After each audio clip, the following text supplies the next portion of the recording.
Indian Express එක. The IMD, Indian Meteorology Department, had first predicted the formation of a depression as early as 13. November 13. හරිද? එතකොට මේ ඇවිල්ලා සහ ඊළඟට කියන and issued an alert over the possibility of cyclogenesis on November 20th. ඒකයි මම 20 ගැන ඔබෙන් වෙනම ඇහුවේ. ඒකයි.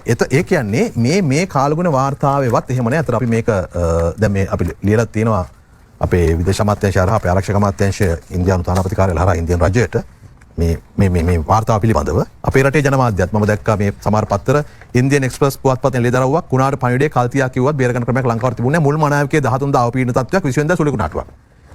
ඉන්දියා IMD එක කියපු නැති දෙයක් විකෘති කරලා තමයි ඉන්දියන් එක්ස්ප්‍රස් එකේ දාන්නේ. ඉතින් ඉන්දියන් එක්ස්ප්‍රස් එක ඔය අවස්ථා ගණනාවකදී කරපු කන්ට්‍රෝවර්සිස් පිළිබඳව අපි මම හිතන්නේ මේ අපේ මාධ්‍ය තුල ඒ ගැන කතා කිරීම අවශ්‍ය නැහැ කියලා. ලංකාවේ සමහර පත්තර එහෙම තියෙනවා නම් ඉන්දියාවේ ඉතින් කොච්චර තියෙන්න පුළුවන්ද එහෙමනේ. හැම තැනම තියෙන්න පුළුවන්. ලංකාවේ සමහර පත්තර එහෙම තියෙනවා නම් ඉන්දියාවේ ඉතින් කොච්චර තියෙන්න පුළුවන්ද එහෙමනේ. හැම තැනම තියෙන්න පුළුවන්. අපි කෙටි විරාමයකට යනවා. විරාමයෙන් අනතුරුව ඉක්මනින් යලිත් හමු වෙන්නට බලාපොරොත්තු වෙනවා. තවත් ප්‍රශ්න ගණනාවක් තියෙනවා ඒකත් එක්ක. මොන දීර්ඝ සාකච්ඡාවක් වෙයි අපිට කරන්න.